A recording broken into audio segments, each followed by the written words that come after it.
যার মধ্যে আমাদের আগরতলা জিআরপি থানা, আরপিএফ, বিএসএফ এবং আমাদের যে আরও সিস্টার এজেন্সি আছে সবাই মিলে। তো আমরা গতকালকে আগরতলা স্টেশন থেকে দুজন বাংলাদেশি মহিলা নাগরিককে গ্রেপ্তার করা হয়।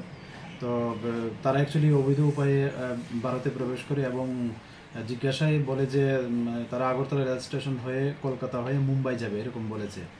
তো তাদের নাম জিজ্ঞেস করলে বলে একজনের নাম নদিয়া আক্তার মিম, উনি বরিশাল জেলার অন্তর্গত বাংলাদেশের, এবং আরেকজন হলেন রূপালী আক্তার, উনি মানিকগঞ্জ জেলার অন্তর্গত বাংলাদেশ।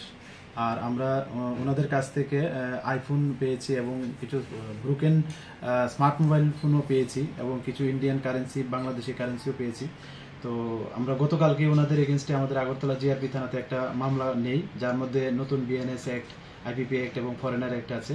তো আজকে আমরা ওনাদের মহামান্য আদালতে প্রেরণ করছি এবং আমরা দেখছি এবং এখনও ইন্টারোগেশন চলছে যে তাদের এই আসা যাওয়াতে কে বা কাহারা সহযোগিতা করছে বা করছেন।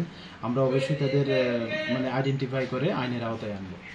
তারা কোথায় থেকে মানে কোথায় কোন দিকে তারা ভারতে উঠেছে? তারা তো দুই জায়গার নাম বলেছে, কিন্তু আমি তদন্তের স্বার্থে এখন এটা আমি বলতে পারছি না। কাদের সাহায্যে উঠছে কিছুই পাওয়া গেছে তদন্তে? তারা কিছু কিছু তাদের মোবাইলে আমরা দেখছি এবং তারা বাংলাদেশের যে টাওয়ারটা আছে এরকম দুজনের নাম বলেছে, একজন সেলিম আর একজন সুমন বলে এরকম বলেছে।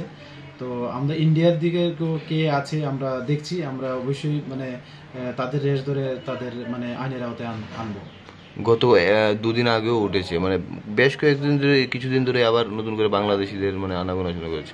যে দিকটাতে উঠছে সেই দিকটা থেকে কোনো ধরনের কথাবার্তা হয়েছে বিএসএফ এর সঙ্গে বা ওই এলাকার থানার পুলিশের সাথে? দেখুন, আমরা যে এই অপারেশনগুলো করছি এগুলি জয়েন্টলি হচ্ছে এবং বিএসএফ এর সঙ্গে সহযোগিতা নিয়ে এবং আমাদের যে সিস্টার এজেন্সি এবং তারাও এই বিষয়টি নিয়ে ওয়াকিবহাল এবং তারাও মানে দফায় দফায় মানে আমাদের ঊর্ধ্বতন কর্তৃপক্ষ প্লাস ওনাদের ঊর্ধ্বতন কর্তৃপক্ষের সঙ্গেও কথাবার্তা চলছে এবং বিষয়টা এবং খুব সঙ্গীনভাবে দেখা হচ্ছে এবং আগামীতে আরও কীভাবে টাইট করা যায় এরকম তারাও এই বিষয়টা মানে নজরদারি রাখছে।